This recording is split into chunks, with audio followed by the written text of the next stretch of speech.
Y bueno, ya vamos a darnos toda la prisa posible para estar atentos a nuestro compromiso, que es informarles con valentía, con rigor y en un ambiente general de libertades, como les digo aquí siempre. Empezamos con la salud, porque no por eso vamos a estar menos atentos a la salud. Don Adolfo Albistur, muy buenas tardes. Muy buenas tardes, Xavier.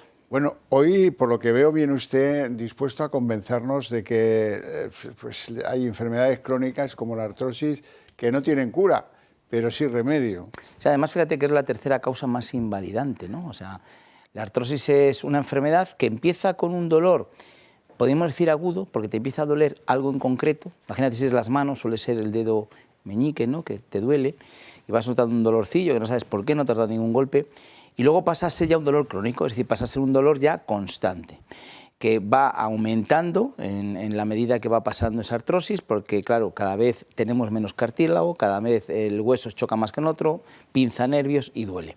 Entonces, lo que tenemos que hacer ante un dolor crónico, que a veces se pone agudo por el tema, a veces como ahora el clima, ¿no? El clima, el tiempo, el frío. Claro, el frío, pues lo que tenemos que hacer es tratarlo y de la forma más natural posible y eficaz. En este caso, tenemos diferentes tratamientos dependiendo de la zona. Si estamos con las manos, que esto llevamos ya bastante tiempo, que es porque además es un dolor que aparte que te duele, como las manejas tanto, pues se hace muy incómodo, ¿no? Y incluso que no te permite hacer ciertas cosas, ¿no? Hay personas que tienen artrosis en las manos y no se pueden desabrochar un botón, o lo típico de la manilla del reloj. Bueno, pues con esto trabajamos con los guantes, que son ondas pulsantes, masaje, vibración y calor. La rodilla también es una artrosis muy característica, porque afecta también si estás un poquito con sobrepeso, apoyas, te duele, subir escaleras y tenemos que caminar, con lo cual aquí tenemos una rodillera que trabaja con terapias de luz para infrarrojo y ultravioleta para que también... Otra tecnología. Otra tecnología. Luego tenemos un cinturón que es para la zona dorsal, lumbar, cervical, que también trabaja igual que con terapias de luz. Y luego tenemos este aparatito, me voy a quitar el guante para poderlo enseñar mejor, que sería para un nuevo dolor que es no es tan atípico, es bastante normal, ¿no? Que muchas personas tengan lo que se llama una rizartrosis, que es el dolor exactamente en la zona del dedo pulgar aquí, que duele muchísimo, es un dolor muy desagradable porque es continuo, no solamente es al mover, y que realmente pues a través de este aparato, que está basado exactamente igual que lo que es el tema de terapias de luz, pues ayuda a esa rizartrosis y también se puede utilizar para alguien que tenga juanetes, que duelen también mucho. Así que lo más importante es que digáis, oye, aquí me duele a mí y nosotros busquemos una solución.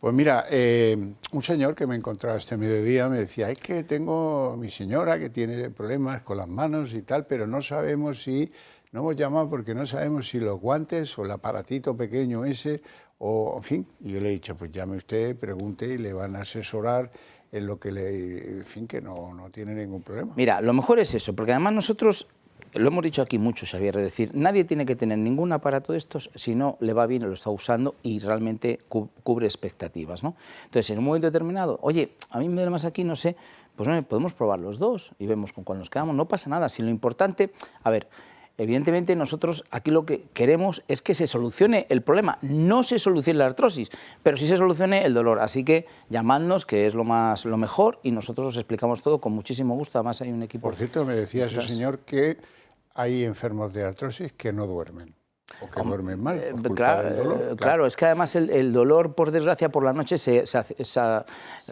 aumenta porque estás pensando en él, ¿no? Así que ahí tenéis ese teléfono. La referencia para hacerse con cualquiera de estos artículos la tienen ahí en el teléfono 900-730-122 y las ventajas para los espectadores. Y las ventajas, vamos a hacer un buen descuento, regalamos el libro Historia de nuestros médicos, así que por favor llamad, ahora nos cogeremos la llamada, pero queda registrada, sabemos que sois vosotros, mañana mismo os llamamos y os explicamos bien todo para que digamos adiós al dolor de la artrosis.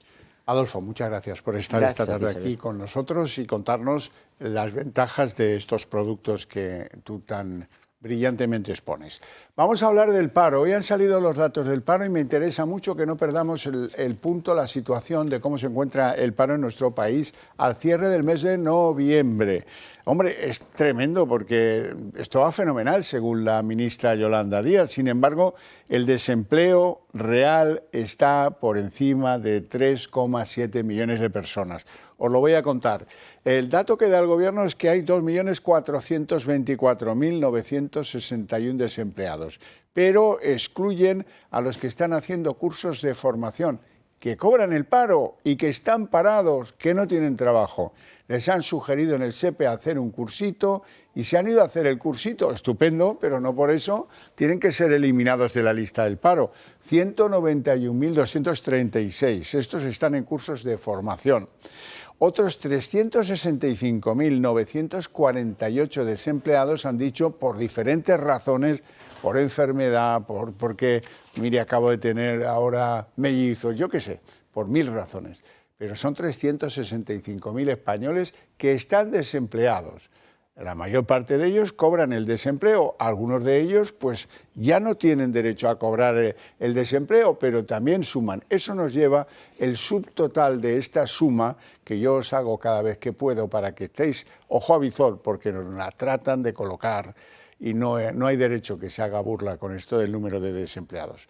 2.982.145, a los cuales hay que añadir pues buena parte de los 14.593 que están en algún ERTE. No digo que todos, pero buena parte de ellos se van a quedar sin trabajo. Y hay otra cosa que sumar, los llamados fijos discontinuos. Ahora están en fase discontinua o están en fase continua, depende si son de hostelería, de restauración o de la enseñanza o de lo que demonios sean. Pero esos pues no tienen trabajo. Y naturalmente el Gobierno tendría que anotar ese número entre lo que nos cuentan de cómo está el desempleo, porque no es cierto lo que dicen. Bueno, el desempleo está por encima de 3.700.000 españoles, con una pérdida de 14.000 empleos en este mes de noviembre, y esa es la verdad. Y los demás son cuentos chinos, que no estamos para que nos cuenten. Vamos con uno de los temas del día, porque ya tengo aquí a nuestro siguiente invitado, don Miguel Bernat, que es el todopoderoso hombre de manos limpias, que le temen en los poderes una barbaridad. Le temen una barbaridad porque trabaja y trabaja mucho. Y trabaja bien, porque los tribunales pocas veces les dicen a ustedes que no tienen razón. Y nos viene a contar que lo va a hacer él, la última iniciativa de hoy mismo de Manos Limpias. Sí, bueno, más que hoy, de ayer. De ayer, perdón. Bueno, has saltado a la opinión pública una entrevista en directo, 48 horas antes de que José Luis Ábalos ingresara en la prisión de Soto del Real, que él manifestó que el 23 de septiembre del año 2023, en Moncloa, en esos encuentros que tenía directamente Pedro Sánchez con Ábalos, su persona máxima de confianza en todos los aspectos, le comentó directamente: oye, dile a Koldo que la Fiscalía y la UCO le están investigando. ¿Qué hizo? Transmitirle a Koldo esa información, lo que le permitió, antes de que le detuvieran 4 meses después, destruir las pruebas que le pudieran incriminar. Entonces nosotros vimos claramente que incidía en un delito de revelación de secretos del 417 y hemos aportado hasta 6 sentencias del Tribunal Supremo, 6 sentencias demoledoras, donde el delito de revelación de secretos, en este caso por una información que tenía el presidente del Gobierno, dados sus contactos con la Fiscalía General del Estado, era demoledor. Lo relevante de esta querella es que hemos pedido como principio de prueba, que se llame a declarar al señor Ábalos en sede judicial, para que ratifique que esa entrevista en directo, sí, esa, y me ratifico aquí ante el tribunal, ante la sala segunda del tribunal, me ratifico en lo que yo dije, y además voy a proporcionar alguna información más complementaria de aquella reunión con el presidente del Gobierno el 23 de septiembre del 2023. Y hemos pedido también que el director de esa entrevista, el director de OK Diario, Eduardo Inda, vaya también a testificar. Y mañana mañana, porque salió con posterioridad, vamos a aportar otro vídeo del Español, donde hay una conversación de Koldo con Cerdá, donde se ratifica, ni más ni menos, esa información relevante, y que jamás un presidente de gobierno ni nadie tenía que haber dado ese chivatazo que ha permitido de una manera flagrante destruir pruebas por parte del señor Koldo. ¿Qué ha hecho Koldo? Dejar su teléfono, porque el teléfono no lo incriminaba, eran conversaciones que él estaba grabando, pero aquellas pruebas que indudablemente había de comisiones que ha podido recibir, etcétera, y que ha recibido y que luego las distribuía, etcétera, esas las ha destruido. Por lo tanto, creo que se ha producido un perjuicio no solamente al buen funcionamiento de la Administración de Justicia, sino que ha podido también influir en que la instrucción pues se puede haber visto coja de pruebas, por lo menos respecto a uno de los imputados, que es el señor Koldo. Hemos cumplido con nuestro deber. Yo creo que si se admite, no ya decir que está imputado el presidente del gobierno, pero que aunque se admita la querella en unas mínimas diligencias previas y se cite al señor Ábalos, creo que el presidente del gobierno no se va a tomar el turrón estas Navidades. Es un tema importantísimo. Yo solamente apelo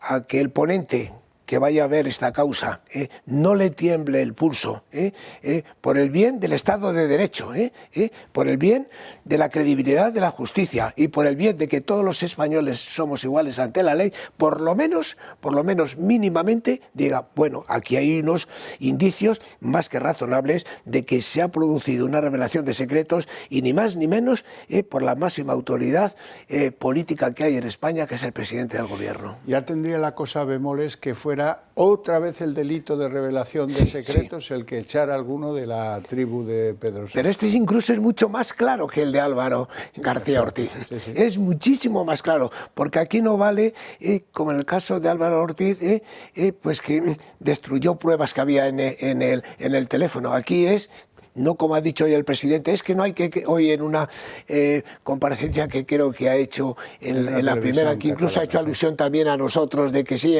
esto los de siempre.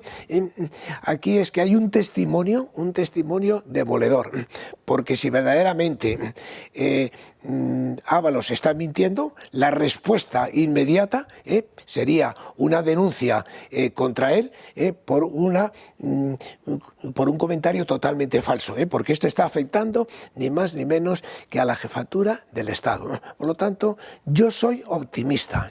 Soy optimista porque creo que esta vez sí que está la primera prueba, está ahí, ya la tiene el instructor. Me costaría muchísimo trabajo pensar que dijera, no, esto no es suficiente. Sí es suficiente, porque la prueba principal es aquel que ha recibido esa información, Ábalos, que es Ábalos. Por lo tanto, luego la ratificación es la conversación con Santos Cerdán, en la que ellos se cuentan el uno al otro. Es que ayer me dijo Pedro Sánchez que por ahí van los tiros, ¿no? Miguel Bernal, muchas gracias por muchas gracias a vosotros, ratito con nosotros, por tenernos al día de lo que va a ser, ya os lo adelanto, va a ser noticia durante varias semanas, potente, como casi todas las que os contamos estos días. Contaros también que la que fuera vicepresidenta de la Comisión Europea, Federica Mogherini, era la antecesora también de Borrell al frente de los asuntos exteriores de la Comunidad, ha sido procesada por un escándalo, por un fraude en una escuela de formación de diplomáticos de la Unión Europea. Y volviendo a la economía, que era el tránsito por el que yo quería llevaros con lo de los datos del paro, hay que reflexionar sobre el efecto que está causando la política agrícola común de la Comunidad Europea sobre la cesta de la compra de los españoles. La política agraria común es una materia que carece de atención desde diversos sectores y en especial desde Bruselas. La Comisión Europea ha propuesto un recorte de casi un 20% en esta materia para así tramitar una subida masiva en gasto militar, lo que se traduciría en una pérdida anual de prácticamente 900 millones para los campos españoles. Este presupuesto habla de las prioridades que posee el órgano que lidera Ursula von der Leyen. La hoja de ruta agraria europea tendrá un periodo que comprenderá desde el año 2028 hasta el 2034 y sacudirá drásticamente a la agricultura, ganadería y a la pesca. La financiación de las pequeñas empresas depende en gran parte de las ayudas directas que provienen desde Europa, y esto supondría una caída del 67% de recursos. Para contrarrestar estas pérdidas, los productores estarían obligados a elevar un 2,32% los precios de origen, según el cálculo realizado por la Coordinadora de Organizaciones de Agricultores y Ganaderos. A esto se le suma el hecho de que cuando un alimento sube de precio para el agricultor, se transmite muy rápido a lo que paga el consumidor en el supermercado, pero cuando baja, esa bajada apenas se percibe. Por eso, aunque el precio cambie poco en origen, el consumidor puede llegar a pagar 4 veces más según el índice de precios en origen y destino. Este hecho repercutirá directamente en la cesta de la compra de aquellas familias con un sustento económico menor, encareciéndola entre 350 y 500 euros por hogar. Y es que la propuesta impulsada por la Comisión Europea pondría en peligro el acceso a alimentos de calidad a precios coherentes. Uno de los productos que más se vería afectado es el tomate, después de que el Parlamento Europeo, con el apoyo del Partido Socialista, rechazara por un solo voto revisar el acuerdo con Marruecos, lo que permitiría que sigan entrando en la Unión Europea frutas y verduras del Sáhara Occidental como si fueran marroquíes, aumentando la competencia para los productores españoles. Bueno, y muy rápidamente recordaros que si habéis llegado a la conclusión de que podemos ser la cadena de transmisión de esas ideas que compartimos ustedes y nosotros, pues apóyennos. ¿Cómo nos pueden apoyar? 1, lo más sencillo del mundo, hacerse miembro del Club de Amigos del Toro Televisión. 5 minutos.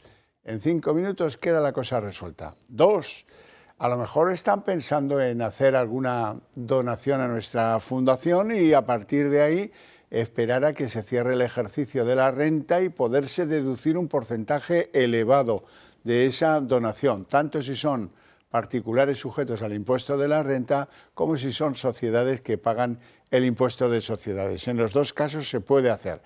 ¿Cómo, cuánto, etcétera, etcétera? Les recomiendo que llamen al 91 616 2464. Y por último, se están terminando los números de la Lotería Nacional del día 22.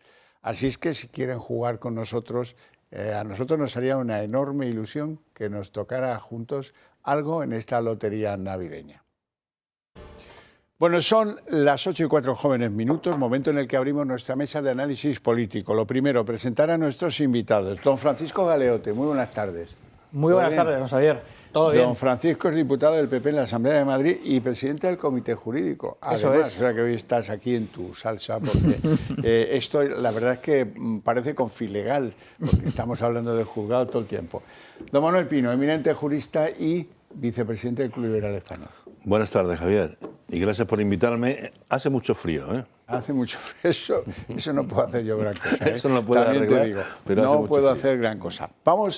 Vamos a ir a pasos de gigante, porque esto está que trina. Hoy Sánchez ha estado en 2 televisiones en 24 horas, las 2 catalanas. De ahí saquen ustedes conclusiones. ¿Quieren mandar un mensaje a quién? A los de Junts. Y claro, hombre, así que se ha dejado entrevistar, aunque sean en medios no demasiado correosos, pues lo han asediado a preguntas. La primera, la que vamos a reparar, dice que él se mantiene en lo suyo, que la sentencia del fiscal la va a corregir el Constitucional y los tribunales europeos. No sabe muy bien cuánto ni cómo, y ahí está casi asomándose a imputarle un delito de prevaricación al Tribunal Supremo. 2, y más importante, le han preguntado, que no eran periodistas muy difíciles, le han preguntado, oiga, ¿usted qué hubiera hecho si hubiera estado imputado y además llevado a juicio? ¿Hubiera dimitido o no? Hombre, no me pregunte eso, que sí, que le pregunto eso, ¿usted qué hubiera hecho? ¿Hubiera dimitido o no hubiera dimitido? Y al final, ¿qué ha dicho? Pues que no, que él tampoco hubiera dimitido. Dimitir no forma parte de los verbos de la gente del entorno de Pedro Sánchez y desde luego de él mismo tampoco. Lo escuchamos. Yo vuelvo a una pregunta que le he hecho antes y me ha quedado sin respuesta. ¿Qué ocurre si llega una imputación a usted, presidente del Gobierno, o al Partido Socialista, pero fíjese, ¿usted continuaría en el cargo, como ha hecho el fiscal general del Estado, que estando imputado ha continuado en el cargo? ¿Continuaría? Mire, yo entiendo que usted me pueda hacer esa pregunta, pero yo sobre hipótesis no me puedo manejar. Lo que sí que puedo manejarme y es operar sobre certezas. Y la certeza que le puedo garantizar a los telespectadores y a usted es que desde luego el Partido Socialista no se ha financiado irregularmente. Usted no me alegra mucho que me haga esa pregunta, pero no se la pienso contestar tampoco. Galeotti. Bueno, no contesta esta porque no contesta nada, ¿no? Pedro Sánchez, si ha demostrado algo, es que es un auténtico farsante. En la misma entrevista venía a decir que tampoco conocía a Ábalos, ¿no? ¿Cómo puede decir el presidente iremos a que eso, no conocía a Ábalos? Hombre, claro, cómo no, iremos a eso. Nada, en unos minutos vamos a eso. Entonces, que él tampoco hubiera dimitido.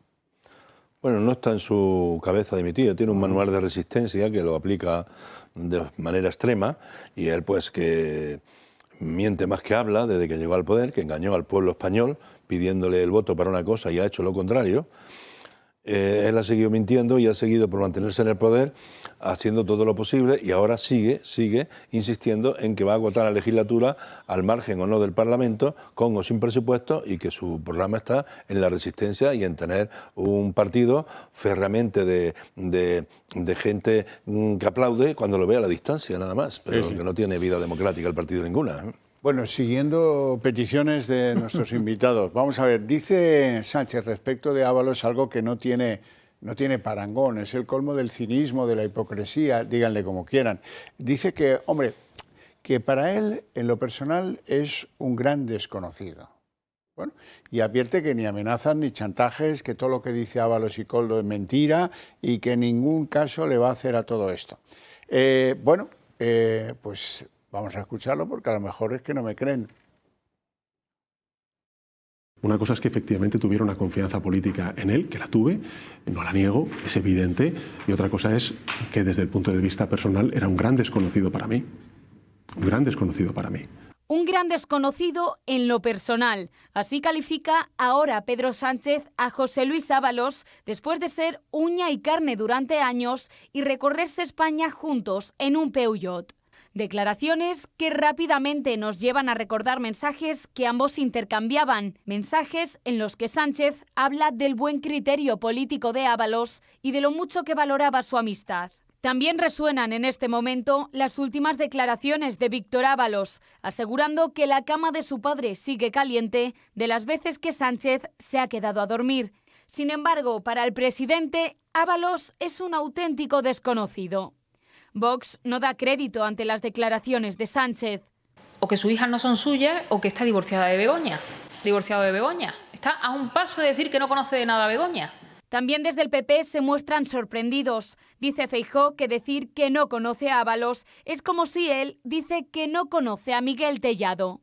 Pero José Luis Ábalos es también un mentiroso para Pedro Sánchez. El presidente asegura que todo lo que está diciendo el exministro es mentira y advierte que ni el Gobierno ni el PSOE van a aceptar chantajes. Todo el mundo tiene derecho a defenderse, pero desde luego ni el Gobierno ni el Partido Socialista van a aceptar, ni en el caso de organizaciones como es el caso del Partido Popular, ni de personas, ni chantajes, ni amenazas. En que todo lo que se está diciendo por parte de José Luis Ábalos es mentira. Y si todo lo que dice Ábalos son mentiras, nos preguntamos por qué el Gobierno no se querella contra el exministro, algo que el Ejecutivo descarta rotundamente. No vamos a entrar en una espiral de querellas y de... No, simplemente, ¿por qué? Porque no se defiende de estas críticas. Nos estamos defendiendo. Mientras tanto, las informaciones que cercan al presidente siguen sucediéndose. Víctor Ábalos sigue tirando de la manta y asegura que fue el presidente del Gobierno quien dio la orden directa a su padre de ir a ver a la vicepresidenta de Venezuela, Delcy Rodríguez, al aeropuerto de Barajas. Asegura que ahí cambió por completo la relación entre el exministro y el presidente del Gobierno. Ahora sí. El gran desconocido, bueno, ese Ábalos desconocido. Increíble que el presidente Sánchez pueda decir que no conocía a Ábalos, ¿no? Igual que decía que no va a dimitir. Es que el presidente es un gran farsante. Realmente es muy duro decir esto, pero yo creo que estamos ante una realidad en donde los españoles cada vez somos menos ciudadanos y cada vez somos más rehenes de una mafia que se ha acaudillado en el gobierno.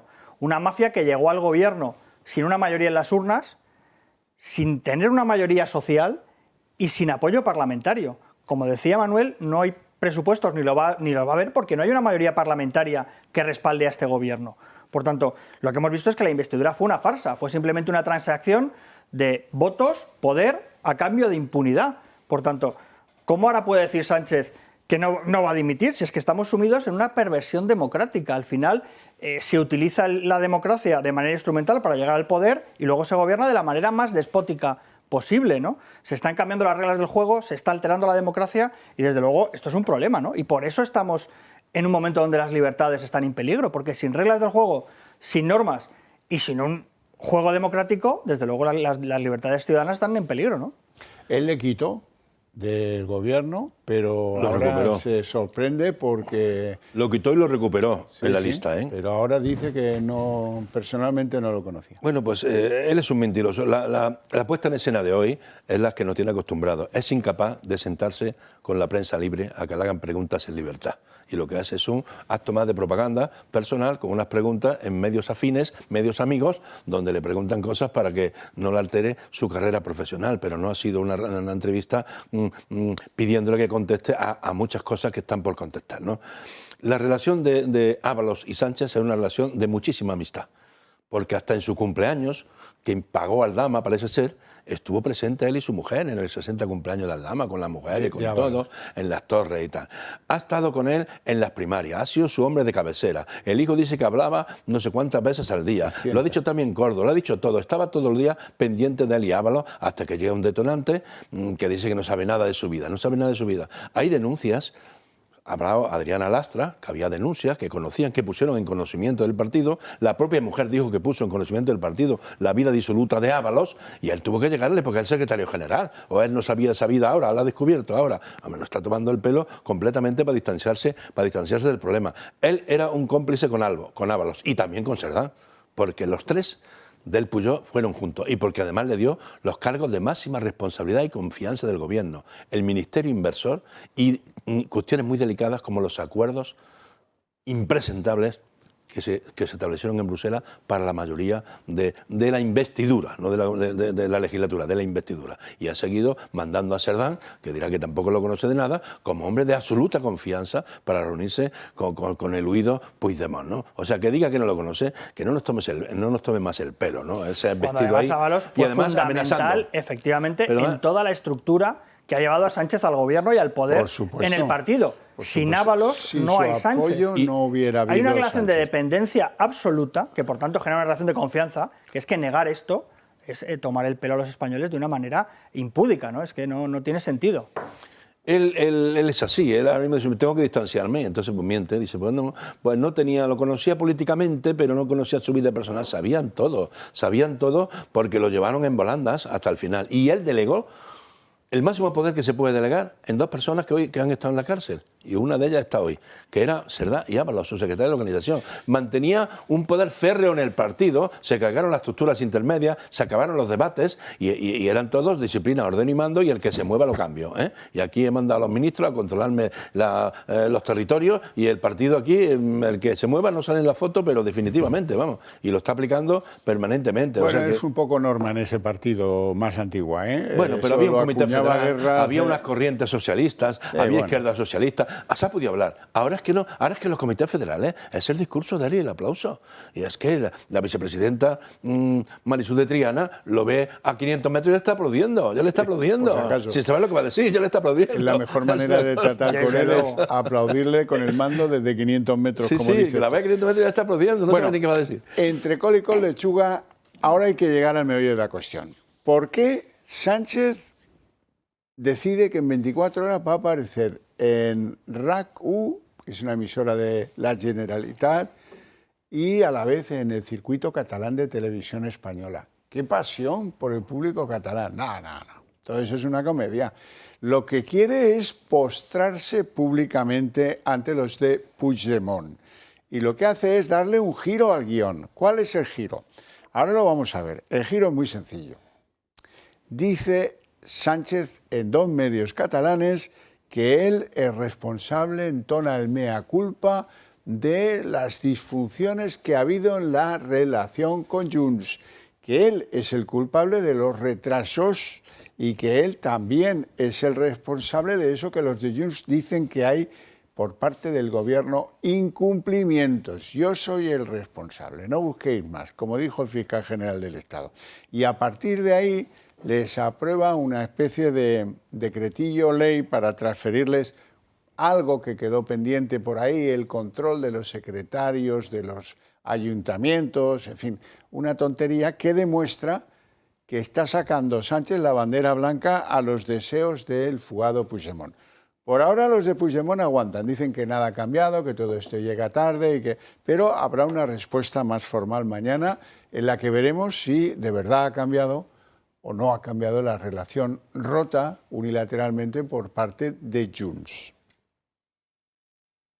3 meses después de su última entrevista, Sánchez reaparece en la misma mañana en la radio catalana RAC1 y en la 2 de Cataluña. Todo por y para no perder el apoyo de los independentistas. Lo primero que ha hecho es reconocer y asumir públicamente los incumplimientos y retrasos con Junts y anuncia acto seguido que cederá más competencias a Cataluña. Asumo esos incumplimientos, esos retrasos, y por eso quiero anunciar que hoy en el Consejo de Ministros aprobaremos un Real Decreto Ley con algunos de los acuerdos que habíamos asumido con Junts per Catalunya. Estamos hablando de que los alcaldes, las alcaldesas, los presidentes de Diputación van a tener más capacidad, más flexibilidad, más facilidad para invertir, por ejemplo, en construcción de vivienda, construcción, por ejemplo, de gestión de agua. Vamos a ampliar ese plazo para impulsar y promover dentro de esas empresas la digitalización de los procesos de facturación. La oferta de Sánchez a los separatistas no acaba aquí. Se completa con la devolución de la gestión de la oferta pública de empleo. De esta manera, Cataluña gestionará por completo los procesos para contratar y organizar a ciertos funcionarios de los ayuntamientos, secretarios, interventores y tesoreros, que hasta ahora dependen del Estado. Consiste en devolver a la Generalitat de Cataluña una competencia que ya tenía,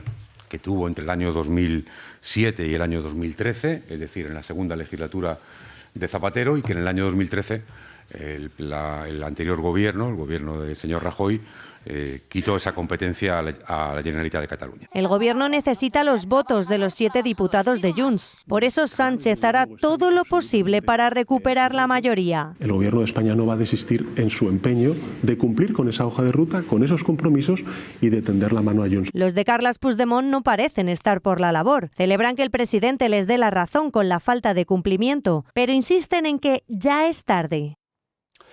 Manuel Pino. Pues mira, yo no me creo nada ni de Sánchez ni de Junts. Sánchez puso el país en la mesa del trueque que le garantizó su investidura. Y puso allí los indultos, la amnistía, la modificación del Código Penal con los delitos de malversación. Ahora ha puesto en un acuerdo que no conocemos para que ella vaya al poder la soberanía fiscal de Cataluña, y le queda parte del programa por hacer, que es el referéndum. Ha dicho ya Puigdemont que está dispuesto a apoyarle si se resuelve el tema del referéndum, que es lo que le falta en el programa de ellos. No tenía por qué decirlo, si ha roto, ¿no? Pero ahora dice ahora si le aprueban el referéndum. Es una manera más de tensionar la situación. A lo que llegue, le había pedido una foto con él en Bruselas, ya está diciendo que sí, que no le importa ir a Bruselas como fue Cerdán y hacerse la foto cuando haga falta, cuando el momento sea oportuno, ha dicho, ¿no? Entonces, Sánchez, que nos engañó a todos, que dijo con Bildu no, y está con Bildu, que con Podemos no puede dormir y está con Podemos, que a Puigdemont había que traerlo y ponerlo ante la justicia, pues todo aquello que nos contó se ha visto que es una absoluta mentira, ¿eh? Y nos ha tomado el pelo a todos los españoles, porque eso no se lo dijo cuando le solicitó el voto.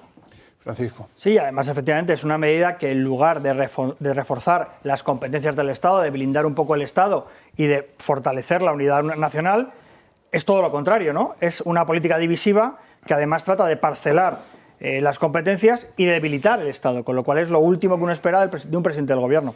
Y como decía Manuel muy bien, efectivamente, ¿no? Incumplimientos, si Sánchez va a hablar de incumplimientos, debería hablar los incumplimientos hacia los españoles, hacia sus propios votantes, que elección tras elección, desde hace 8 años, los lleva engañando, ¿no? Y que a mi juicio además es la causa de la polarización y de la dialéctica guerra civilista que vivimos. Como recordaba Manuel, Sánchez engañó a sus votantes con la propia moción de censura, donde dijo que iba a convocar a continuación y por supuesto no convocó y esperó a que le fuera favorable el viento. engañó a sus votantes con los indultos, que no iba a haber indultos hasta que hubo indultos en España. No iba a haber ley de amnistía hasta que se aprobó la ley de amnistía. No iba a haber Podemos en el gobierno y metió a Podemos en el gobierno. Entonces, claro, todas esas circunstancias que lo que originan es una cantidad de votantes socialistas absolutamente engañados, es lo que lleva a la dialéctica de la polarización y del guerracivilismo. Porque claro, ante eso, ante ese fraude, ¿qué socialista va a votar a Pedro Sánchez si no le inoculas un odio exacerbado al de enfrente? Solamente puedes movilizarlo por el odio. Esa es la causa de la dialéctica guerra civilista y de lo que se llama polarización en España. Pero la única causa es las mentiras de Pedro Sánchez a su propio electorado, no hay más. Hoy hemos conocido un dato curioso. Todos ustedes saben, se ha encargado la izquierda que eso vaya y se recueza el caldo 1000 veces, de que Carlos Mazón no estaba donde debía la tarde-noche de la Dana porque había cerrado una comida con una periodista en un restaurante, el Ventorro, bla, bla, bla. Bien, eso ya se sabe. Ya ha dimitido, precisamente hoy, ya Valencia tiene un nuevo presidente, que es Juanfran Pérez Llorca, el sustituto de Mazón.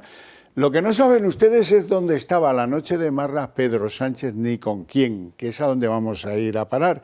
El Ventorro de Pedro Sánchez. Pedro Sánchez, seguro que se acuerdan, estaba de viaje oficial en la India. Bueno, pues resulta que mientras en Valencia morían un montón de personas por la Dana, él estaba en una cena privada con Begoña. Y ese no es un acto de Estado, esa es una cena privada que quisieron tener y que hemos pagado nosotros, obviamente. Como hemos pagado el total de los gastos en el viajecito a la India, que no sé si lo habéis leído bien, me lo podéis volver a mostrar porque la cantidad, me parece que gastos digamos, además de los oficiales, no el Falcon o el avión que los llevó, no va incluido, ¿verdad? 90.000 euros en gastos, ¿qué pasa? ¿Que compraron Bollywood o que se inflaron de comida india? No lo sé. Esto me parece un poco el Ventorro de Pedro Sánchez, aunque nadie le pasa cuentas nunca. Pues es verdad, es síntoma, yo creo, un poco de la hemiplegia moral que se vive siempre en España, ¿no? Lo que hacen unos se persigue, se investiga, se valora de una manera y se juzga de una manera, a veces con muchísima crueldad, y lo que hacen otros al final parece que no tienen ninguna responsabilidad. Pero además de lo que pasó esa noche, todavía es mucho más grave que al día siguiente lo que hacía el Partido Socialista, en lugar de suspender el pleno del Congreso, que le pidieron todas las fuerzas políticas, se dedicó a mantenerlo simplemente para obtener el control de Radio Televisión Española. Yo creo que no hay más indignidad que esa, porque es que no es esa noche o que no hayas tenido reflejos en unas horas, es que ya es al día siguiente, conoces la gravedad de lo que está pasando y tu interés, tu máxima manera de manejarte es querer controlar Televisión Española en lugar de ponerte a disposición de los valencianos a resolver un problema grave, ¿no? Yo creo que esta es una felonía incalificable. Bueno, ni él estaba aquí y unos gastos que desde que el portal de transparencia que se debilitó su funcionamiento y tal, pues bueno, hay gastos que si los piden no aparecen o no te los dan, ¿no? Si lo interpela cualquier grupo de los parlamentarios. Pero ni estaba él ni estaba la ministra de Medio Ambiente, responsable de las cuencas hidrográficas, de las confederaciones y tal, estaba también en Bruselas. Y lo que es peor, Javier, es que cuando aparece por aquí y ve el desastre natural que hay, si quieren ayuda que me la pidan. Y ella no fue. Y ella ni apareció, ni ha ido por Valencia a hacerse cargo de nada. Y que luego todo el relato quede en que si la comida en el Ventorro duró más o duró menos. Pero ¿cómo se puede ser tan frívolos en un tema tan grave? Y además es que el relato lo han ganado, porque le han hecho la culpa a la comida de Garzón, de Mazón en el Ventorro. Si duró 2 horas, 3, 4 o 5. Que no hubiese resuelto el problema, no estaba en su sitio y metió la pata. Pero bueno, no se puede traducir toda la izquierda en bloque a decir que el problema de ahí, el problema tiene muchas responsabilidades para arriba que no se han sabido enfocar ni orientar. No están judicializadas ni nada, y tenía que haber ido para arriba, porque hay una cadena de responsabilidades y es injusto que el Ventorro, por una comida con una periodista que le va a ofrecer la televisión regional, que dure 2 horas, que sea responsable de todo este drama, pero no cogen las aguas en las obras y no hacen un análisis muy serio de lo que ha pasado, Javier. Vamos a ver, ¿por qué no están hechas las obras? ¿A quién le correspondían las obras? ¿En el plan hidrológico que se hizo? ¿Cómo esto no se trabajó en las cuencas? ¿Por qué llega ¿Pero por qué se puede ser tan superficial? Toda la izquierda, manifestaciones, asesinos. asesino. que la UME. ¿Por qué llega un bombero francés? Y la UME esperando. Y la UME esperando. Los otros acuartelados. O sea que ahí los ministerios competentes, el Ministerio de Defensa, todo. No, la ministra también se explayó. Sí. Es que el ejército no está para llenarse de barro, para quitar el barro, dijo. En un drama de esa naturaleza, hombre. Nos vamos a publicidad, apenas 2 minutos y volvemos.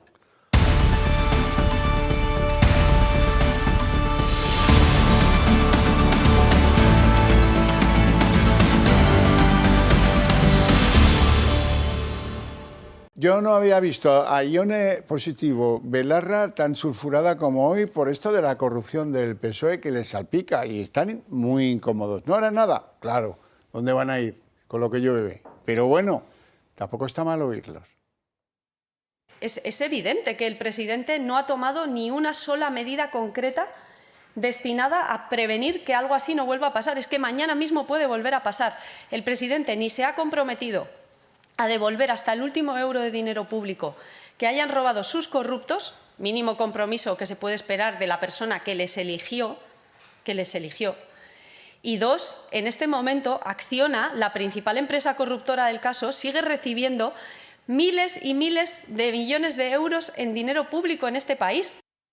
Hola, pues no está mal. Por cierto, en este caso la policía, no la UCO, y a los de la UCO les han dejado tranquilos, la UDEF ha empezado a hacer los registros que tanto tiempo llevamos reclamando sobre las compañías causantes del llamado fraude de los hidrocarburos. En concreto han entrado en una aquí en Madrid que se llama Biomar Oil. Han detenido allí a 6 personas por fraude en los hidrocarburos. A esta empresa en concreto, a Biomar Oil, el gobierno le reclama 119 millones de euros, que estamos hablando de unas cantidades que estas sí son importantes. No digo que las otras no lo sean, porque robar 1 euro es lo mismo que robar 100.000, pero hombre, 119 millones dentro de un conjunto de un fraude del que se habla que supera los 180 millones de euros, que se dice pronto. Bueno, y vamos a introducir a un personaje del cual a mí no me gusta hablar porque me cae fatal. Es Paco Salazar. Pero lo va a introducir Feijóo, porque hoy decía Feijóo algo a propósito de Ábalos, que dice que es el arquitecto del sanchismo, y de Salazar.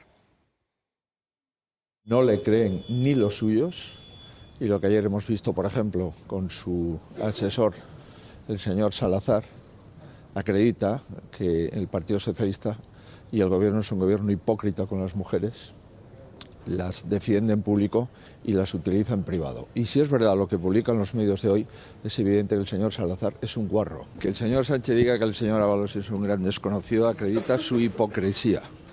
El señor Ábalos es el arquitecto de la era Sánchez, tanto en el gobierno como en el Partido Socialista.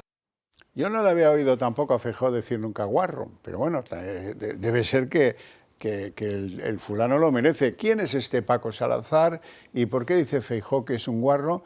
Y otras cosas que dicen, por ejemplo, la portavoz del gobierno, Pilar Alegría. Vamos a verlo. Paco Salazar, uno de los socialistas que iban a sustituir a Santos Cerdán como secretario de organización del partido, renunció a su cargo minutos antes de hacerse público el testimonio de una de sus compañeras acusándole de acoso sexual. Ahora, 5 meses después, el diario.es ha accedido al testimonio de esta y otra trabajadora que también denunció un ambiente de trabajo irrespirable. Lo hicieron a través del canal antiacoso abierto por Ferraz, pero misteriosamente estas denuncias desaparecieron. Su comportamiento destilaba misoginia y baboseo en cada comentario disfrazado de broma. Salía del baño que tenía en su despacho a medio vestir y no se subía a la cremallera hasta que estaba cerca de tu cara. Este es uno de los testimonios en el que la militante del Partido Socialista describe su día a día como empleada a las órdenes de Salazar. Escenificó un día en medio del despacho una felación con todo lujo de detalles sin venir a cuento. En privado sobrepasaba otras líneas.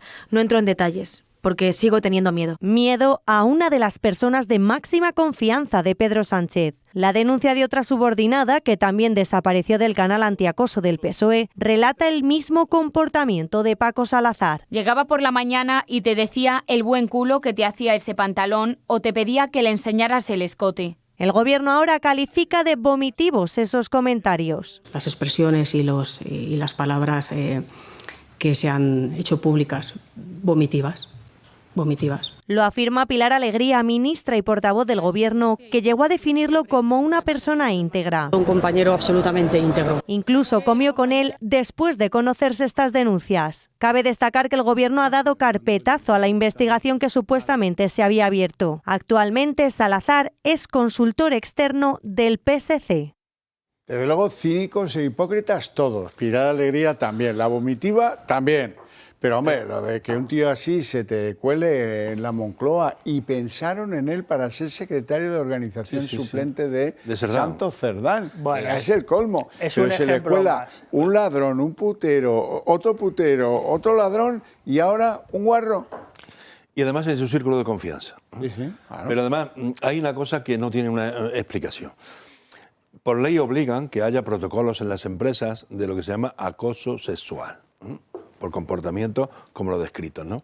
Y entonces se abre, en el momento que se denuncia, se abre un expediente, y ese expediente se llama un instructor, un secretario, y entrevistan a las personas y concluyen con unas medidas para proponer a la empresa ese expediente. Y es obligatorio, si no, hay sanciones si no lo hacen. Y en Ferraz se han perdido las denuncias de estas chicas, han desaparecido. Las señoritas que han sufrido el acoso de este señor han desaparecido. Y no solamente queda ahí, Javier, es que este señor lo han premiado haciéndole un contrato de asesoramiento en una consultora que se ha inventado para asesorar a la presidencia del gobierno para seguir cobrando. Pero es que ya venía cobrando de un ayuntamiento de Sevilla, de asesor del alcalde, al que tampoco comparecía, ni iba y ni tenía ninguna función. O sea que el círculo de confianza tiene muchas lagunas y ahora dirá que no lo conoce, esa vida privada no lo conoce. Cuando hay escritos de denuncia, hechos en la sede del Partido Socialista. Lo que pasa es que los papeles en Ferraz, ya sabes, Manuel, que se custodian bien si son chistorras.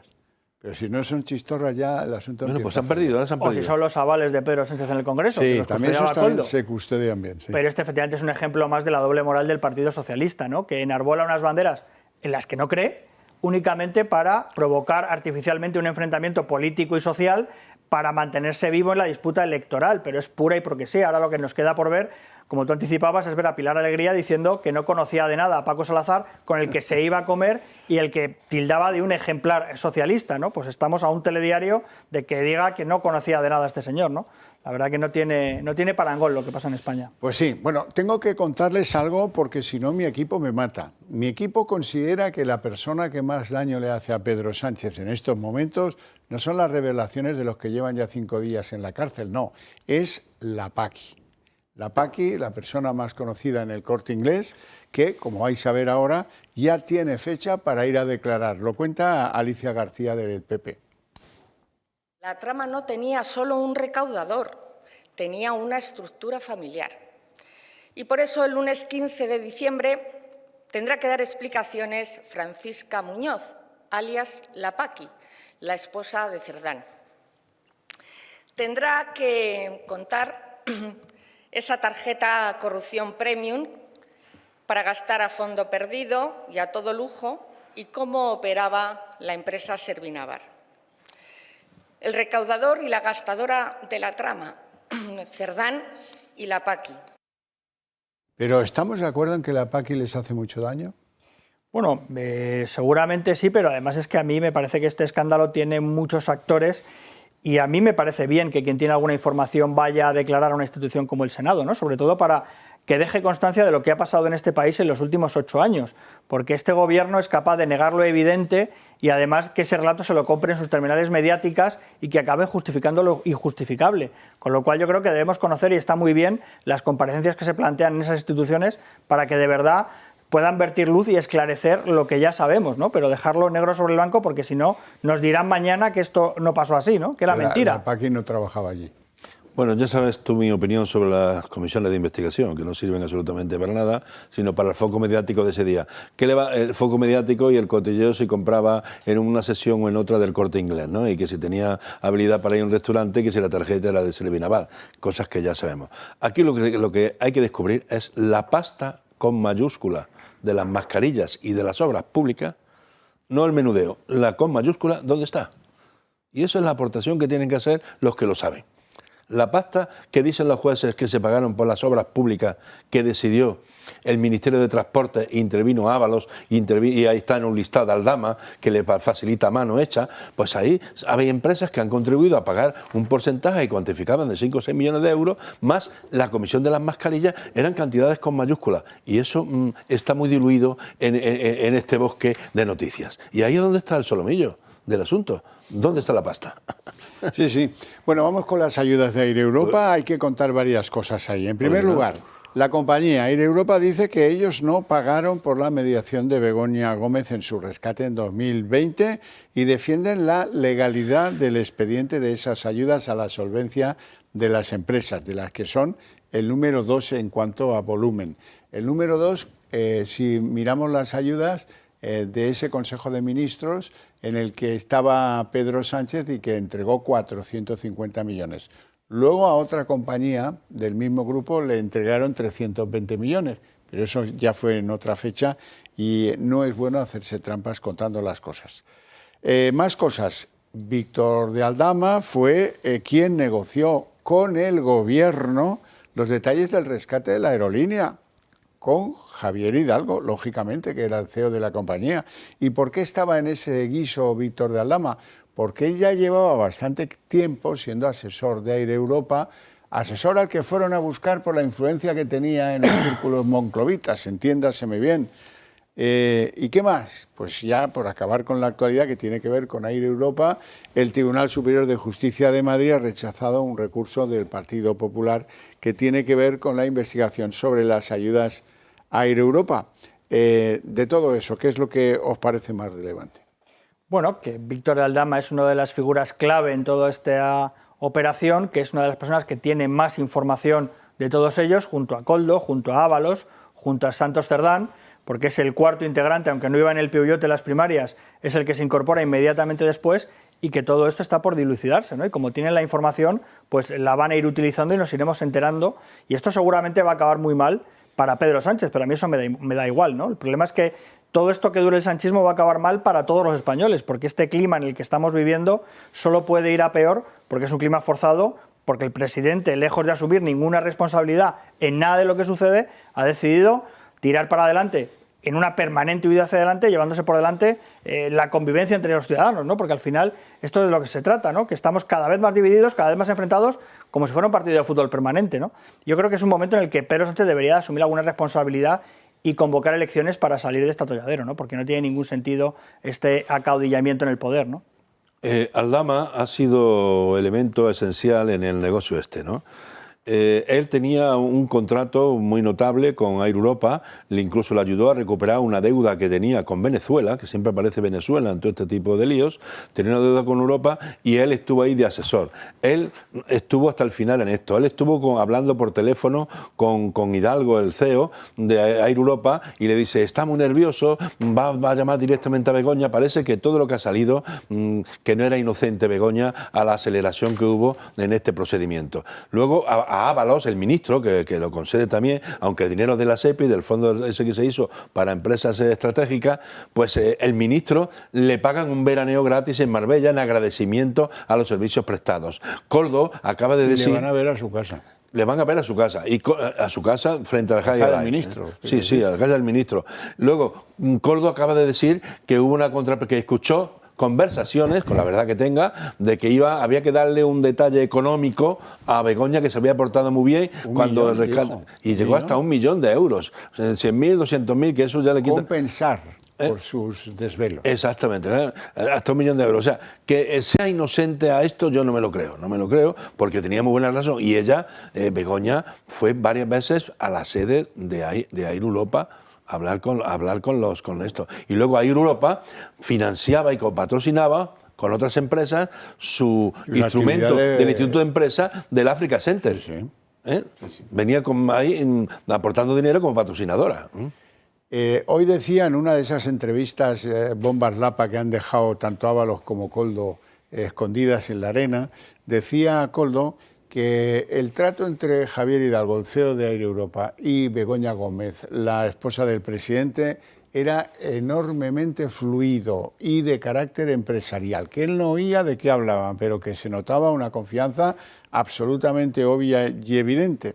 Bueno, pues oye, pues iremos viendo. Por cierto, al hilo de lo que tú decías, de que esto ya es digno de alguna acción más audaz por parte de la oposición, creo ver que desde el domingo con la manifestación, concentración en el Templo de Devot, como fuere, hay un cambio de posición también en el Partido Popular. ¿Por qué? Porque en el Partido Popular empiezan a ser ya varios los que dicen que esto de la moción de censura al final vamos a tener que hacerlo.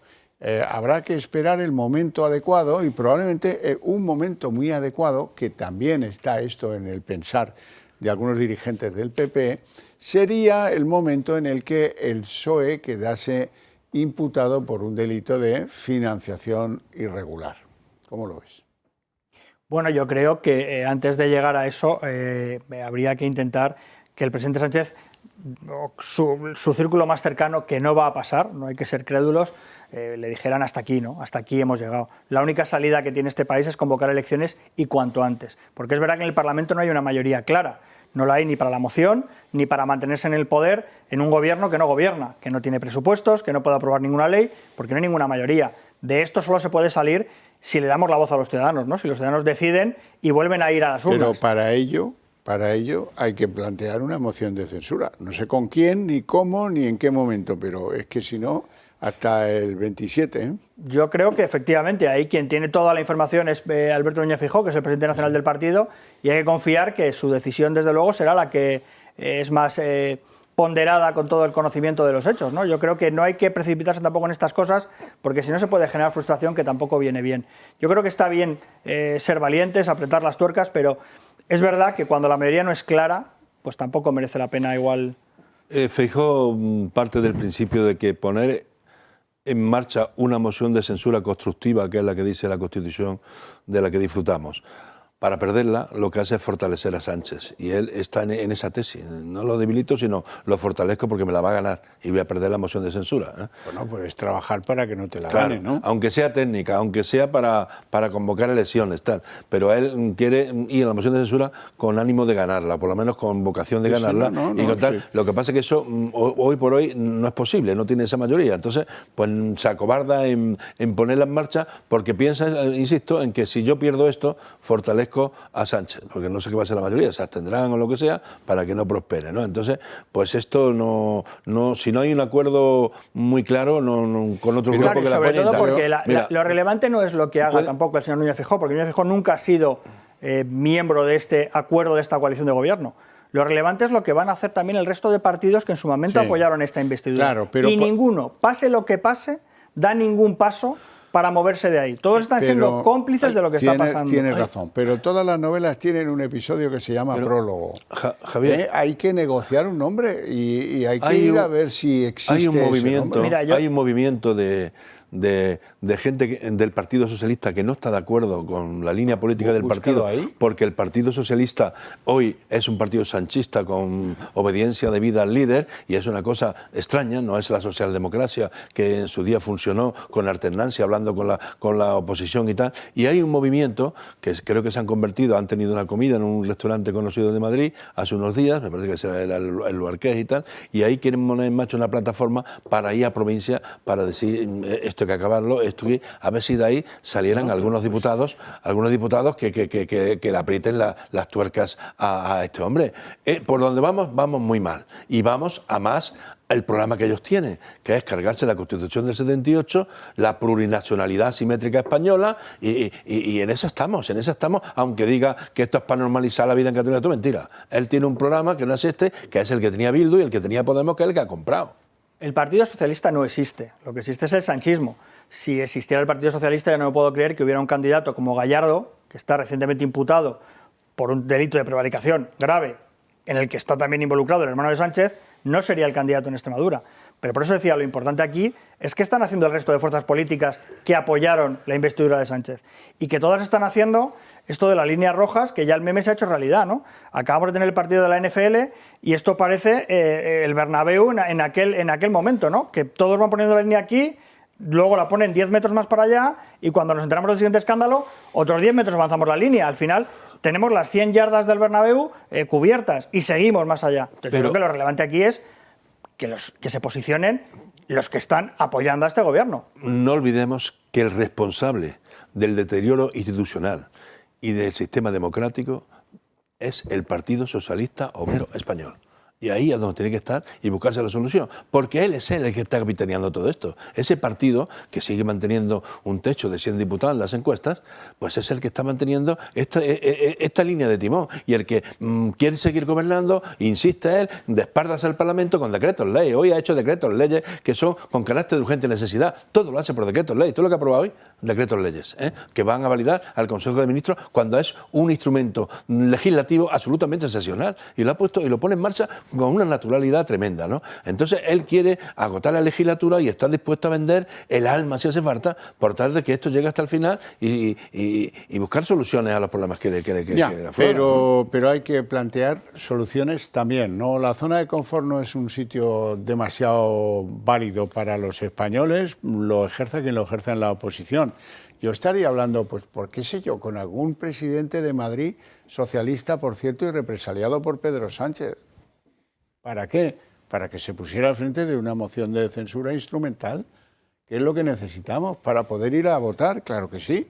Pues buscamos a alguien de una cierta edad, que no tenga voluntad de continuar, ¿vale? Pues busquémoslo. Fue a Cataluña, fue a Fomento del Trabajo, Feijóo, a preguntar por allí, a ver quién podría o no podría ser. Es una buena jugada, alguien que sea catalán, que tenga algún vínculo con Junts, que Junts no le pueda decir que no, apoyarle, no lo sé. Pues, Lleida, uno de esos, no lo sé. El problema, Xavier, yo creo es que tú buscas una solución política razonable en un momento donde la política española no está en lo razonable. Aquí lo que hay es una conjunción de intereses que no de elementos políticos, con lo cual es una deriva. Hay que darle una patada. Imposible. Y a mí, quien le dé la patada al cesto podrido de manzanas podridas, me da igual, pero se la tenemos que dar urgentemente, mejor ahora que más tarde. Pero por cierto, ¿qué van a tener? ¿Qué beneficio van a tener? ¿Qué incentivo van a tener ninguno de esos partidos cuando saben que con un gobierno del Partido Popular les iría peor a día de hoy? La vergüenza y el derrumbe total si no lo hacen. Bueno, eso es lo que se arriesgan, evidentemente. Bueno, yo tengo que contaros una cosa y no me puedo ir al final del programa sin hacerlo. En Europa han dicho, venga usted para acá, ministro Marlaska, porque usted obstruyó la investigación de los expertos europeos en Barbate cuando unos narcotraficantes acabaron con la vida de 2 guardias civiles. Todos lo recordáis. Así es que el informe de estos expertos europeos es terrible. Va a tener que ir Marlaska ahí a explicarse justo cuando en estos momentos hay una gente en estado crítico porque fue tiroteado cerca de Sevilla por unos narcotraficantes y se debate entre la vida y la muerte.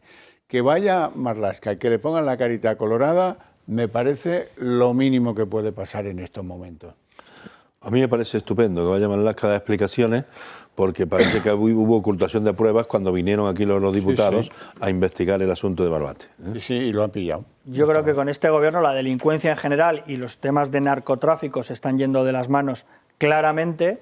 El problema es que Marlaska no irá, porque entiendo que lo que hace la Comisión de Peticiones del Parlamento Europeo es una invitación, con lo cual no estás obligado. Este gobierno, que no es muy partidario de dar explicaciones ni de ser transparente, a pesar de todo lo que precona, seguramente no irá, pero es verdad que es muy grave lo que se denuncia, ¿no? Que el gobierno, en lugar de estar utilizando los mecanismos del Estado de Derecho para modificar las leyes y para proteger a los funcionarios y cuerpos de policía que están allí batiéndose el cobre, lo que se limita es a obstruir la acción de los que investigan los crímenes, ¿no? No tenemos tiempo para más, si acaso para que yo agradezca a mis invitados su presencia y sobre todo sus opiniones en el programa y a ustedes su interés. Pero para ustedes hay premio a la vuelta de publicidad, el día en 30 minutos. El día en 30 minutos. Hoy Sánchez nos ha regalado una exhibición impúdica de cinismo cuando en una cita con una televisión catalana le preguntan por Ábalos y dice, bueno, es que mira, en lo personal, pues este hombre para mí es un desconocido. Y por el camino quedan correos muy explícitos en los que decía que valoraba mucho tu amistad, José Luis, y tu gran criterio político. Todo eso, pues nada, se lo ha llevado el cinismo por delante. Los mensajes de Ábalos y Koldo, dice el presidente, son mentiras. Y Sánchez, en esas entrevistas para Público Catalán exclusivamente, ha querido dejar claro que él quiere seguir, que no renuncia a recuperar a Junts y que los que le dan por acabado están muy equivocados. Y Sánchez hoy ha salido al paso de esos ataques de José Luis Ábalos y de su entorno que buscan desestabilizarle. Sobre esas presuntas revelaciones sobre la implicación de Begoña Gómez en el rescate de Europa, Sánchez lo ha tildado de bulo y de desinformación y ha anunciado que no va a tolerar ningún chantaje. Eso sí, asegura que por el momento no presentará ninguna querella. Una cosa es que efectivamente tuviera una confianza política en él, que la tuve, no la niego, es evidente, y otra cosa es que desde el punto de vista personal era un gran desconocido para mí. Un gran desconocido para mí. Un gran desconocido en lo personal. Así califica ahora Pedro Sánchez a José Luis Ábalos después de ser uña y carne durante años y recorrerse España juntos en un Peugeot. Declaraciones que rápidamente nos llevan a recordar mensajes que ambos intercambiaban, mensajes en los que Sánchez habla del buen criterio político de Ábalos y de lo mucho que valoraba su amistad. Sin embargo, para el presidente, Ábalos es un auténtico desconocido. Vox no da crédito ante las declaraciones de Sánchez. Está a un paso de decir que no conoce de nada a Begoña. También desde el PP se muestran sorprendidos. Dice Feijóo que decir que no conoce a Ábalos es como si él dice que no conoce a Miguel Tellado. Pero José Luis Ábalos es también un mentiroso para Pedro Sánchez. Todo el mundo tiene derecho a defenderse, pero desde luego ni el Gobierno ni el Partido Socialista van a aceptar, ni en el caso de organizaciones como es el caso del Partido Popular, ni de personas, ni chantajes, ni amenazas. En que todo lo que se está diciendo por parte de José Luis Ábalos es mentira. Y si todo lo que dice Ábalos son mentiras, nos preguntamos por qué el Gobierno no se querella contra el exministro, algo que el Ejecutivo descarta rotundamente. No vamos a entrar en una espiral de querellas y de... No, simplemente... ¿Por qué? Porque no se defiende de estas críticas. Nos estamos defendiendo. Mientras tanto, las informaciones que cercan al presidente siguen sucediéndose. Víctor Ábalos sigue tirando de la manta y asegura que fue el presidente del Gobierno quien dio la orden directa a su padre de ir a ver a la vicepresidenta de Venezuela, Delcy Rodríguez, al aeropuerto de Barajas. Asegura que ahí cambió por completo la relación entre el exministro y el presidente del Gobierno. Sobre eso hay que ahondar, porque el hijo mayor de José Luis Ábalos, además de decir que fue el presidente el que ordenó a su padre ir a recibir a la vicepresidenta venezolana, Delcy Rodríguez, aporta jugosa información en lo que a su manera es, desde luego, un estilo de tirar de la manta a través de sus comentarios en el diario El Mundo. ¿Qué es lo que aporta el hijo de Ábalos? Pues que la vicepresidenta venezolana le dijo a su padre que él con quien quería hablar, ella con quien quería hablar, era con Zapatero. Así es que la conclusión de Víctor Ábalos es que el aliado de Delcy Rodríguez era Zapatero y no Aldama, como muchos han pensado. Y en Europa la compañía niega que Begoña Gómez recibiese ninguna compensación o medias en el rescate de la compañía, de la aerolínea, en el año 2020, como ha confesado Koldo García en distintas entrevistas en los últimos días. En un comunicado, la aerolínea niega haber pagado a la esposa del presidente del Gobierno ni solicitarle intermediación o gestión alguna con relación al mencionado procedimiento. Es más, la compañía asegura que la tramitación de esa subvención se realizó con plena sujeción a los principios y normas habituales mediante el correspondiente informe favorable de cuantos órganos fueron pertinentes.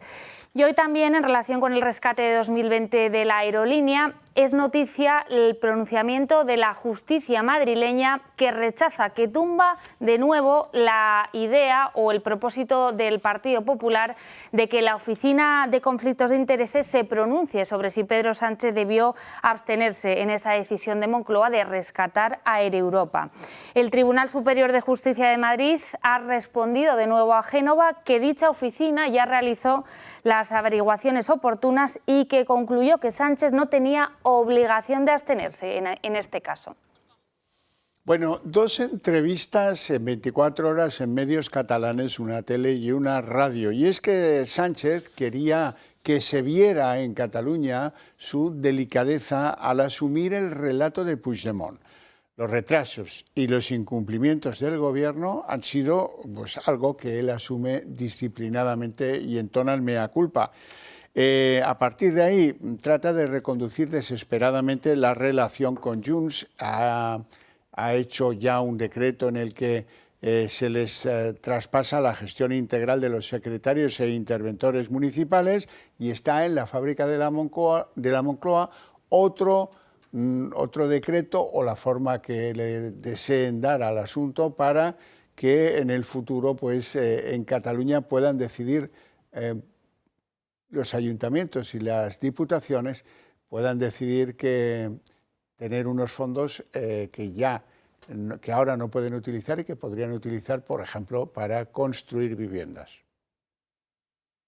3 meses después de su última entrevista, Sánchez reaparece en la misma mañana en la radio catalana RAC1 y en la 2 de Cataluña. Todo por y para no perder el apoyo de los independentistas. Lo primero que ha hecho es reconocer y asumir públicamente los incumplimientos y retrasos con Junts y anuncia acto seguido que cederá más competencias a Cataluña. Asumo esos incumplimientos, esos retrasos y por eso quiero anunciar que hoy en el Consejo de Ministros aprobaremos un Real Decreto Ley con algunos de los acuerdos que habíamos asumido con Junts per Catalunya. Pues estamos hablando de que los alcaldes, las alcaldesas, los presidentes de diputación van a tener más capacidad, más flexibilidad, más facilidad para invertir, por ejemplo, en construcción de vivienda, construcción, por ejemplo, de gestión de agua. Vamos a ampliar ese plazo para impulsar y promover dentro de esas empresas la digitalización de los procesos de facturación. La oferta de Sánchez a los separatistas no acaba aquí. Se completa con la devolución de la gestión de la oferta pública de empleo. De esta manera, Cataluña gestionará por completo los procesos para contratar y organizar a ciertos funcionarios de los ayuntamientos, secretarios, interventores y tesoreros, que hasta ahora dependen del Estado. Consiste en devolver a la Generalitat de Cataluña una competencia que ya tenía,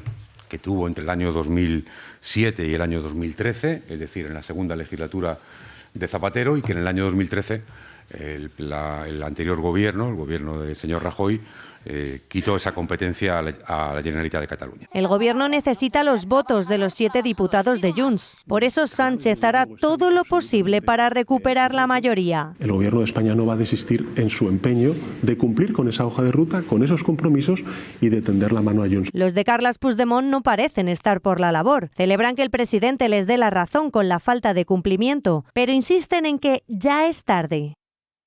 Moncloa ha aprobado hoy un paquete de medidas que refuerzan la autonomía de la administración catalana, pero que para los de Puigdemont son migajas, concesiones poco sólidas para restaurar esa confianza con el Ejecutivo.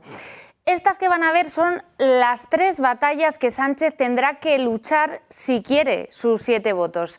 En todos ellos, en todos estos frentes, ha habido pequeños avances, pero poco significativos a ojos de Junts.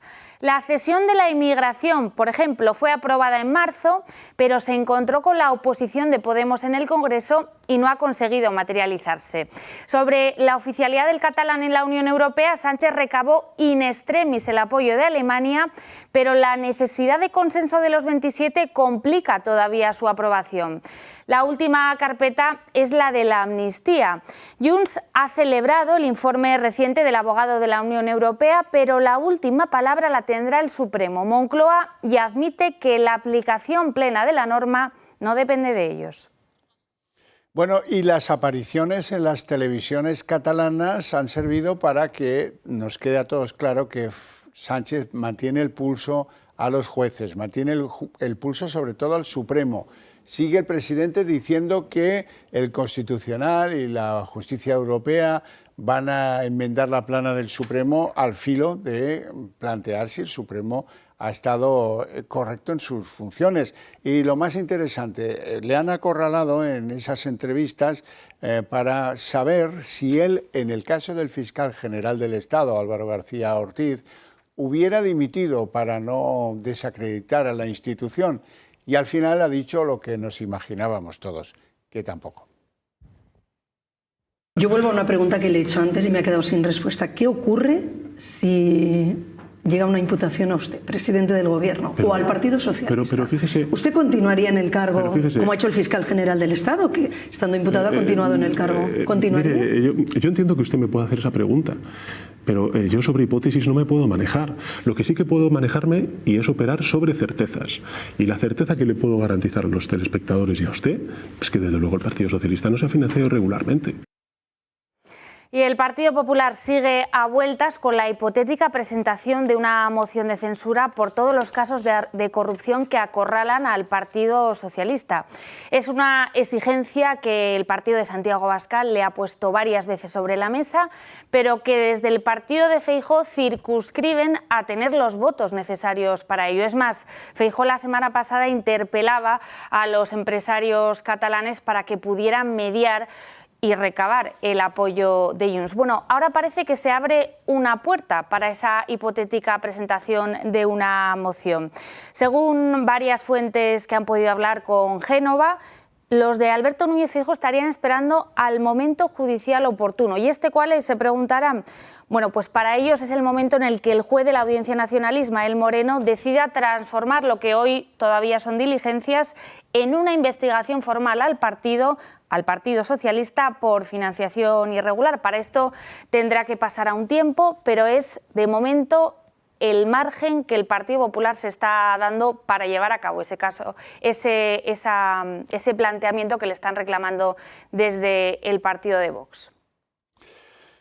La respuesta de Sánchez a las filtraciones que Ábalos y Koldo van deslizando, van suministrando desde que entraron en prisión hace ya 5 días, vienen a seleccionar un público. Es el público de los medios que reciben información en catalán. Entonces se le está hablando para Puigdemont, para Junts, etc.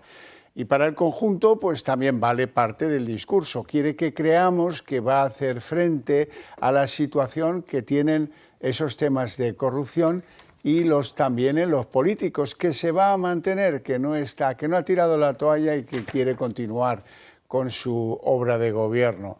Mientras que los problemas arrecian, se acrecientan, porque ahora Sánchez tendrá que defenderse él solito ante la acusación que ya está en tribunales de un presunto delito de revelación de secretos planteado en el momento en el que él avisó a José Luis Ábalos de que Fiscalía y la UCO estaban investigando a Koldo. Todo lo que dicen los dos presos es mentira, palabra de Sánchez. Ábalos era un gran desconocido en lo personal para el presidente del gobierno. No va a aceptar ni un chantaje de nadie, bueno, de nadie tampoco, de Puigdemont o de Bildu, sí, pero no de estos que estuvieron a sus órdenes. Bueno, cuando es evidente que Ábalos y Koldo lo que buscan es implicar a Begoña Gómez en el rescate de Air Europa. Hoy decía el hijo de Ábalos que Koldo, si recibió a Delcy Rodríguez, fue por orden del presidente. Y en lo político Sánchez vuelve a situarse genuflexo ante Waterloo y a ofrecerle siquiera unas migajas pactadas antiguamente y un poco revenidas, y esperar que tras la ruptura de relaciones con el gobierno los de Junts acepten ahora su mano tendida. Sin embargo, Sánchez reconoce que los lazos están rotos. Mañana tendremos la versión de Junts al respecto. Sánchez también asume todos los incumplimientos y los retrasos en la relación con Junts como errores suyos. Pide disculpas a Junts, por tanto. Y el mensaje es que a partir de ahora van a cuidar a Junts como nunca, porque el gobierno no está de salida. Junts dice que a ellos todos les da igual, que él es un estafador, Pedro Sánchez, y que llegan tarde estas reformas. Y en lo judicial, pues se mantiene el pulso con los jueces, en eso tampoco hay cambios. Se casi llega a plantear la idea de que el Supremo puede haber prevaricado con lo del fiscal general, aunque no lo diga, y alude a las soluciones que van a rectificar el fallo del Supremo. En fin, que es una cosa tremenda y que no cede ni un milímetro a los que creen que está en horas bajas. Y el Partido Popular sigue con su ofensiva parlamentaria y cita a la mujer de Santos Cerdán, a Paqui, a declarar en el Senado el próximo 15 de diciembre. Será 2 días antes que lo haga su marido, que lo haga Santos Cerdán. Todavía tenemos que delimitar, tiene que hacerlo el Partido Popular, cuándo declararán Antonio Hernando y el hijo de José Luis Ábalos. La trama no tenía solo un recaudador, tenía una estructura familiar. Y por eso el lunes 15 de diciembre tendrá que dar explicaciones Francisca Muñoz, alias la Paqui, la esposa de Cerdán. Tendrá que contar esa tarjeta corrupción premium para gastar a fondo perdido y a todo lujo y cómo operaba la empresa Servinavar. El recaudador y la gastadora de la trama, Cerdán y la Paqui. Las actitudes políticas de Paco Salazar, uno de los asesores del presidente Sánchez en la Moncloa, están rompiendo por mitad el Partido Socialista.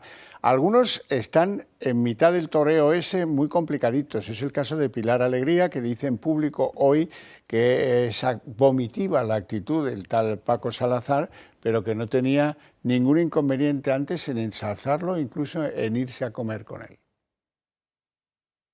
Paco Salazar, uno de los socialistas que iban a sustituir a Santos Cerdán como secretario de organización del partido, renunció a su cargo minutos antes de hacerse público el testimonio de una de sus compañeras acusándole de acoso sexual. Ahora, 5 meses después, el diario.es ha accedido al testimonio de esta y otra trabajadora que también denunció un ambiente de trabajo irrespirable. Lo hicieron a través del canal antiacoso abierto por Ferraz, pero misteriosamente estas denuncias desaparecieron. Su comportamiento destilaba misoginia y baboseo en cada comentario disfrazado de broma. Salía del baño que tenía en su despacho a medio vestir y no se subía a la cremallera hasta que estaba cerca de tu cara. Este es uno de los testimonios en el que la militante del Partido Socialista describe su día a día como empleada a las órdenes de Salazar. Escenificó un día en medio del despacho una felación con todo lujo de detalles sin venir a cuento. En privado sobrepasaba otras líneas.